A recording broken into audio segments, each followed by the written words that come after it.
to present more. Thank you, Eleni, for that lovely presentation. Thanks everyone for being here. We are very honored to present today at ETH.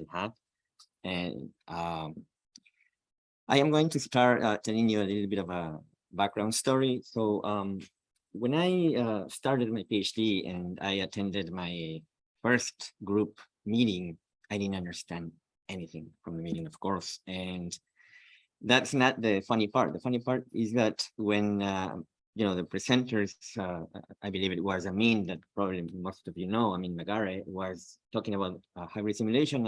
It was so difficult to grasp the concept. It took me maybe 2 or 3 months to kind of understand what he was talking about. So what I want to start doing is giving you a little bit of background of what hybrid simulations are. And there. So the idea of hybrid simulation is that we want to explore the response, the dynamic response of a structure, but we don't want to use the finite element approach alone, and we don't want to use the shake table testing alone, because either is impractical, or you don't have a shake table, or you don't have like the complete knowledge to construct a finite element model. So what about combining these two? Okay, and that's the whole idea of hybrid simulation. You split your main system into 2 parts. One is going to be the numerical part, which is going to be the biggest part of the structure. And then the other one is going to be the physical part, which is going to be a smaller portion of this structure. And you make these 2 portions talk together, talk to each other, right? How do they talk to each other? With a continuity enforcer. And that continuity enforcer is called a transfer system, okay? So you impose, in this case, a ground excitation or a ground acceleration to a building, for example. This building is going to have a response. You measure that response, you impose that response to the physical structure. You measure the physical force that the structure produces, and then that force gets fed back into the numerical simulation, and the loops goes on. Okay. So this type of testing has a few names. Cyber physical testing is the one that we have coined for the space project, so it sounds more fancy, but it's basically real-time hybrid simulation. Okay. And it's an efficient and cost-effective technique for dynamic performance evaluation. We can have many types of physical problems here. I would say the 2 problems that have received most attention are the structural problem, where we have real-time hybrid simulation, and also in the automotive systems, we have had a good deal of similar types of tests called hardware in the loop, where the physical part is not one element of the structure, but we have a controller as the physical part, right? And we can have many types of different external, I would say, disturbances. We can have aerodynamic loads, thermal loads, biomedical implementations, automotive implementations. I believe there is a couple of good papers on biomedical implementations where they model the human body as the numerical part, and then the prosthetics, for example, for a leg or for an arm as the physical part, and they make these to talk together or talk to each other. Okay. So this methodology expands the modeling capabilities and enables experiment representing multiple hazards in physics. Okay. And this is basically the main idea as a block diagram. And this is extracted from the benchmark that Eleni mentioned. So we have the numerical substructure as the generating of the response part. We have the controller that ensures that one and the other talk to each other, or talk to each other in a good performance way. And we have the experimental substructure, which is the physical part that is always attached to the transfer system as a one single system, and these talk to each other in the loop. Okay. And we replace this with what we have in each one of our systems of interest. In this case, we have the building here. We have a portion of the building that's going to be maybe a frame or whatever. And you have a computer that replaces the controller. Okay. And you just fill in the blanks with whatever physics you want. But it's not that easy, right? We will have to make sure that these physics are able to be divided, right? And that's the main challenge. So real-time hybrid simulation accounts for all these types of, I would say elements, uncertainties, changes in setup, realistic conditions, non-linearities, in a, I would say, much more realistic way, and especially when we want to assess uncertainty in a structure. And I have a little video here that I hope it's going to work, where you can see an actual implementation of real-time hybrid simulation for an Earth Central earthquake. So the top portion is going to be the numerical model, and below you see the physical, right? And we have the transfer system here.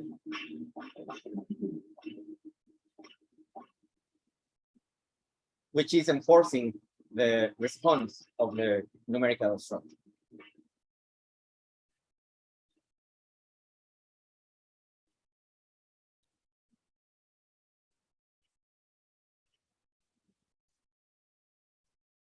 So we can have, likely we can have hybrid simulations of different types of physical systems, right? And here are some examples of the types of systems that we have, or that researchers have looked so far. Civil structural systems, they see the structural response. We have seen civil mechanical systems when the structural response is studied, but we have like base or wind excitation, or water, like ocean waves excitations. Civil thermal, I believe a group here at ETH is one of the leading experts in this research, where they impose physical loads into structures and they measure how they respond. Yes, by Bosilar, Professor Bosilar. And marine mechanical systems, I believe there was a good paper about of a researcher about I believe it was the sails in a boat. Do you remember? They presented in one of our seminars. They were studying the response of the sails, and they had a pool and they had this boat going to a pool. It was very cool. And all these are based regarding on modeling, control, and acceptance criteria. So these are like the three main, I would say, points of interest in real-time hybrid simulation. Okay. So I am going to very briefly now present the research that we are conducting currently at Purdue University.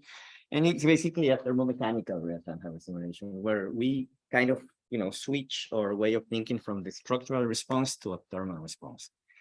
And the motivation is, as Eleni mentioned, I am working in something called the Resilient Extraterrestrial Habitat Institute, which is an institute focused on studying the response of space habitat, but from the resilience perspective. So what is resilience? Resilience is the ability of a structure to recover from an external disturbance, right? So, for example, an earthquake, meteorite strike, whatever. The idea is to build a structure in such a way that it can recover fast and to the safest possible regular condition. So the motivation is what happens if we have in an habitat like this, an event like a meteorite strike, for example, right? We want to convert this event into a thermal problem, okay? The thermal problem, I'm going to explain briefly in a couple of slides later, but the thermal problem is going to be like an increase in temperature of the wall of the habitat, for example, right? So the idea that we are considering is to have a numerical system, which is going to be the protective layer that we have in the habitat that I just showed you. And we are going to have an experimental subsystem that is going to be the interface between the numerical and the physical, which is the habitat, right? And the controller enforces many aspects of the interaction between these two elements, right? We have a control system, we have an observer, and we have a state estimation. I will explain them shortly, okay? So the numerical subsystem is modeled in the computer. The physical subsystem is the instrument that we're building currently in Purdue University, and then the controller, of course, is also being developed, okay?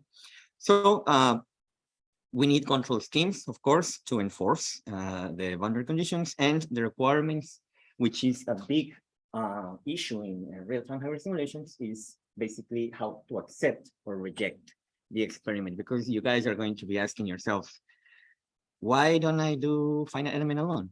I mean, that's like the standard, right? And the answer is yes, you can do finite element alone, but that works when your structures are well known, right? But when there is some uncertainties, in this case, we have a lot of uncertainties because we don't know, how the structure in the moon is going to work. We don't know the materials. We have a lot of uncertainties. It would be nice to have some sort of hybrid approach for testing this type of systems, okay? So the idea, or what we have developed in the lab so far, is, I would say, a control volume that mimics this habitat here. So we have a control volume that is this box, this metal box, which we call it pressure box. And then that pressure box is going to be your physical substructure, okay? And we have the layer on top of the pressure box that it looks like concrete, but it's actually lunar dust or regolith. It's going to be the numerical substructure. We have obtained the properties of this material from a number of papers written by NASA researchers and all sort of researchers focusing in space topics. And the transfer system is going to be an interface between this numerical and this physical is going to be in the middle. Okay. That transfer system is basically a thermal panel that I'm going to show shortly, and it's going to be imposing the temperature profile between the physical and the numerical substructure. Okay. How did we do that? Basically, we have a two-layer panel that we extracted from the numerical substructure, and then we created a finite element of this. We have internal flux from the interior part of the dome or the habitat, and we have an external flux that comes from the outside environment. And we translate this flux into temperature profiles. We have the equations, the constitutive equations of heat conduction, and we do the substructuring process, which is, I would say, mathematically intensive. I am not going to go over that in this presentation. And then we separate these two, and we put a transfer system in the interface. So this transfer system, even though the variable that we want to impose is flux, we cannot have a flux enforcer. We have a temperature enforcer. Okay, so we are going to have a transfer panel that is going to impose temperature. So the transfer panel is going to look something like that. Basically, we have a coil that is connected to a big heat pump. Okay, so imagine that that coil over there is our hydraulic actuator. Okay, and the hydraulic actuator is going to be hooked up to a hydraulic pump, and the hydraulic pump is basically a cryogenic chiller. Okay, and I'm going to show you here. So we have the transfer system here. This transfer system, which is similar to the hydraulic actuator, is connected to a cryogenic chiller. The chiller is similar to the hydraulic pump. And then the chiller is going to pump thermal oil. Actually, they both work with oil. Thermal oil into the coil that you see here. And this panel is going to heat or cool, depending on what we want. And it's going to impose the boundary condition between the numerical substructure, which is the computer, and the physical substructure, which is physical. Okay. In that way, the moment we have an event of, say, an impact of a particle that is going to heat or cool the surface of the dome, we're going to have that temperature reflected here. Okay, and then we can, through sensors in the interior of this box, we can detect, or we can run simulations to see if the structure is detecting that change of conditions. Okay. This is a zoom in picture or diagram of the transfer panel. In this case, it's just a set of copper pipes that are connected to the chiller. Okay. And here is the system identification approach that we are currently, this is an ongoing investigation, this is an ongoing research, so some of the results of these are still being studied. We are trying to identify this system as a series of first order transfer functions, because thermal systems are first order, right? But since we have many cascading elements, we are actually, I think we are right now considering 4 first order systems, 1 for the chiller, 1 for the piping, 1 for the thermal transfer panel, and I believe 1 for the end panel of the transfer system. Okay, and unlike what you are familiar with, that is identifying an actuator, identify this type of system is really difficult and time consuming, because thermal systems are super slow. Okay, so to have for example, a frequency response system of a thermal system is going to take like days, right? Because the response is super slow, and that's the challenge. And that's another close-up of the transfer panel. Okay, so basically what we are marking here is 2 temperatures that we use for estimating the temperature, the thermal state of the whole panel, right? The problem with thermal systems is that they are, I'm going to say that they're more difficult to observe. So the observability of the system is limited to how many sensors you have, and you cannot have infinite number of sensors here. That would be ideal, right? So we can only have like 1 thermocouple here, 1 thermocouple here, and then with those 2 thermocouples, we estimate the heat condition of the whole panel. So there's a lot of estimation that goes on in this problem. Okay.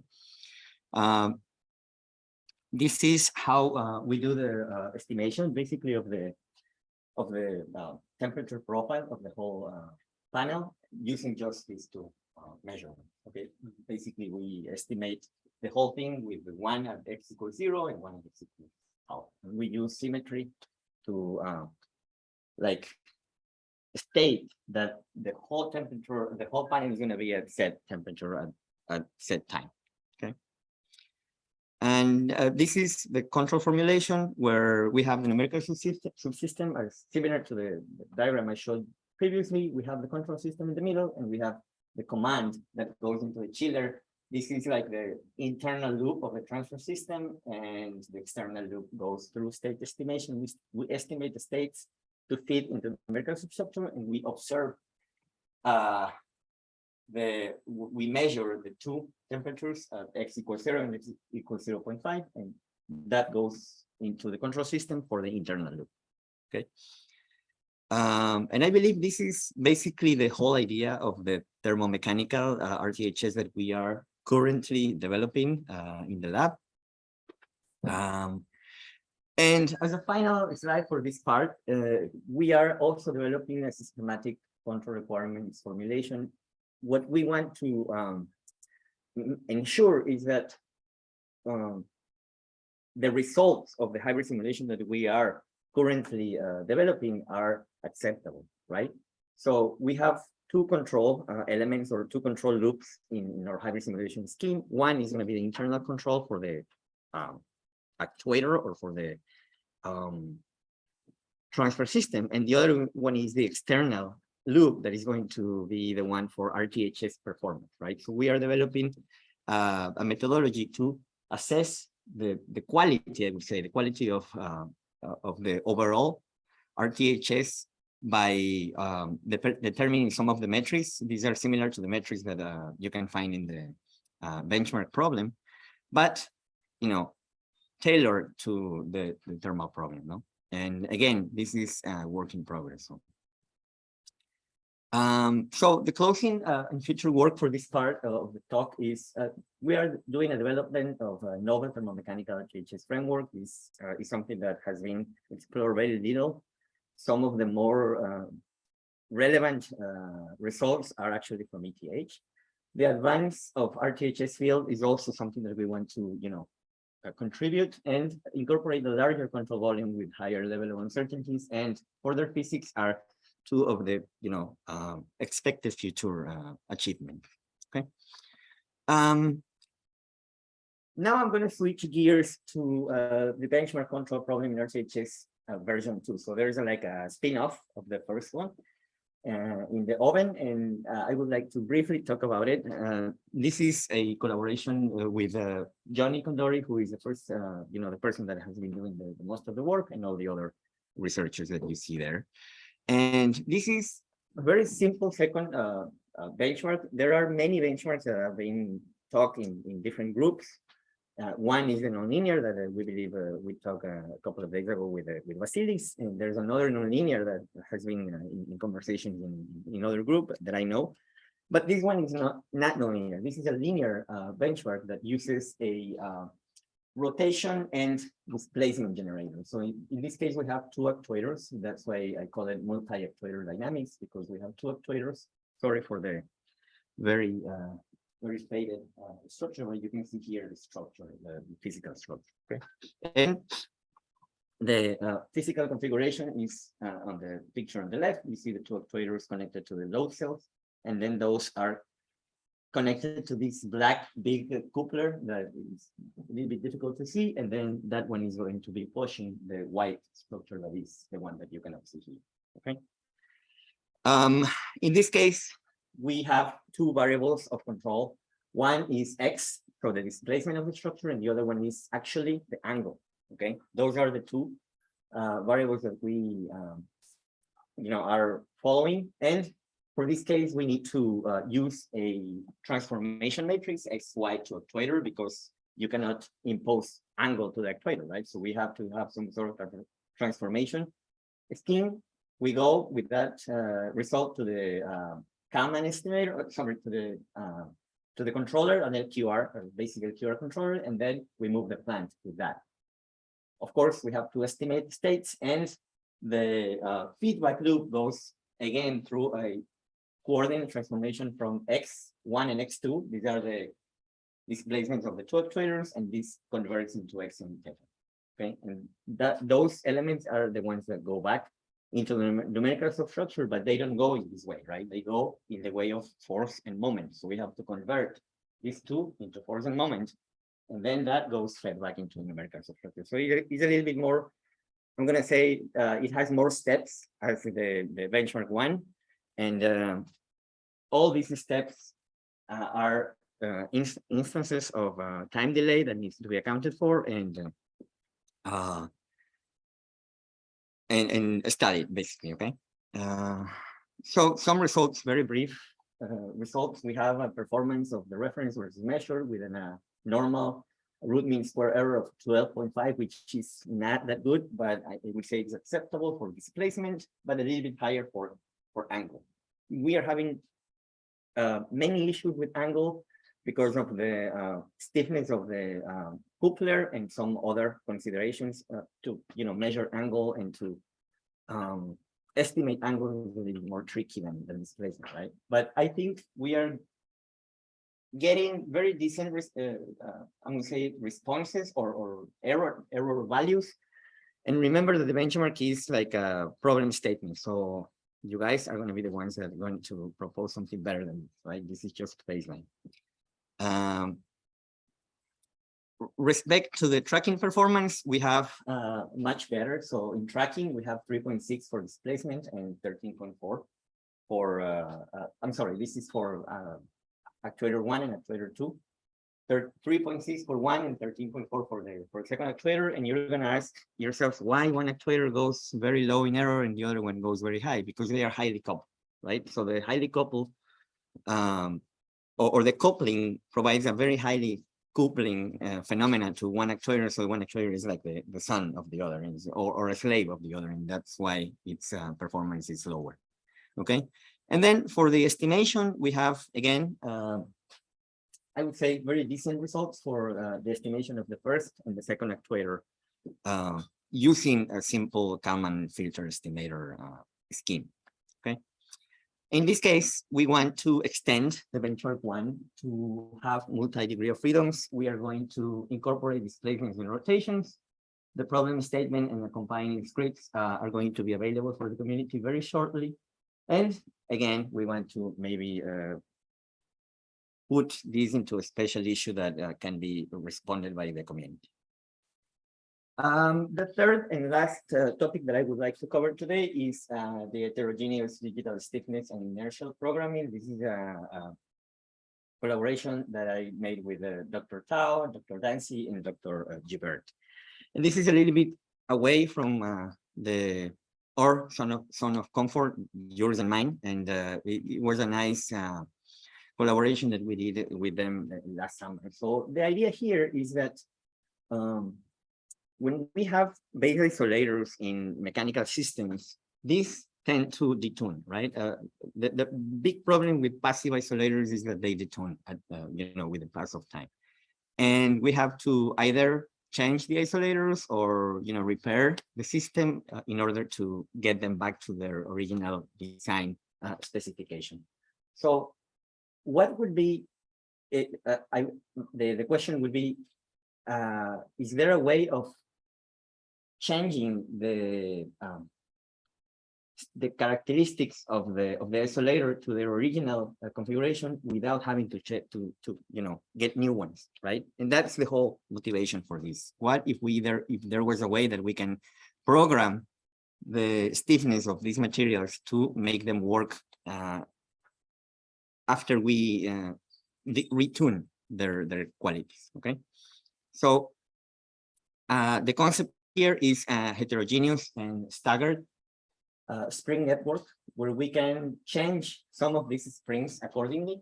And when we change these springs, we're going to be producing desired structural characteristics of this whole network, right? If I want to have more stiffness, if I want to have less stiffness, or the more important or the more interesting, if I want to have linear stiffness or if I want to have non-linear stiffness, okay? So the implementation was to use an elastomeric matrix and then to use some the idea is very simple, actually. You want to say this is super simple, but yeah, even so it's super simple, it's very interesting as well.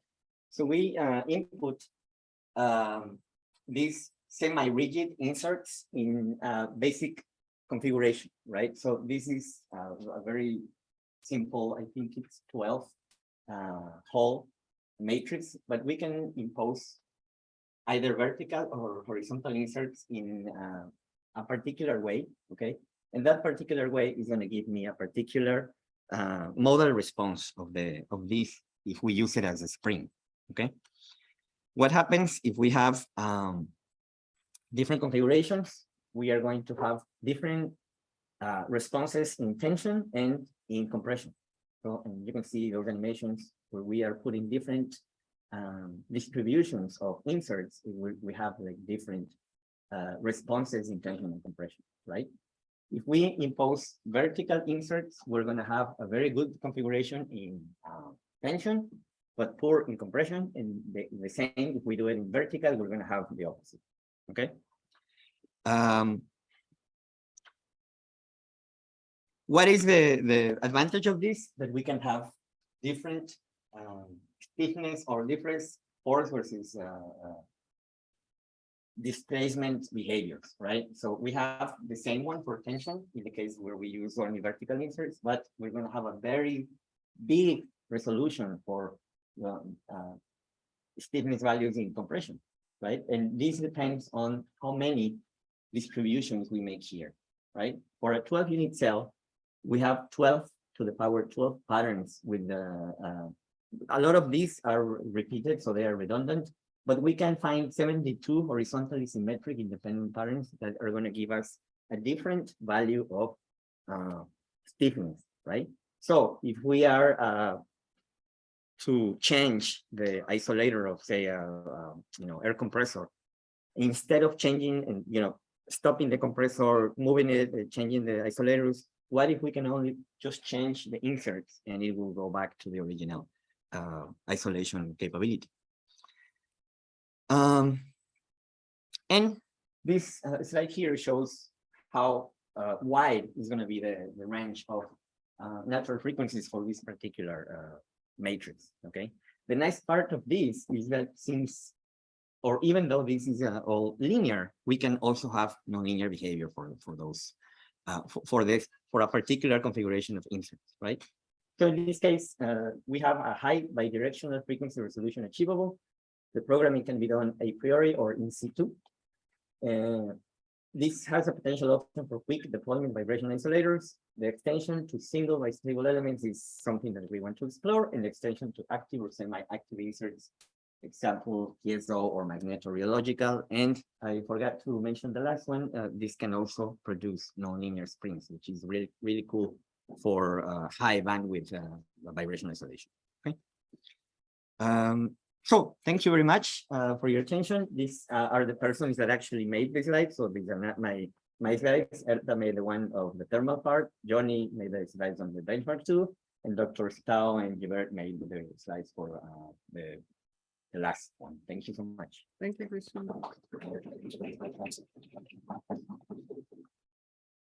Okay, so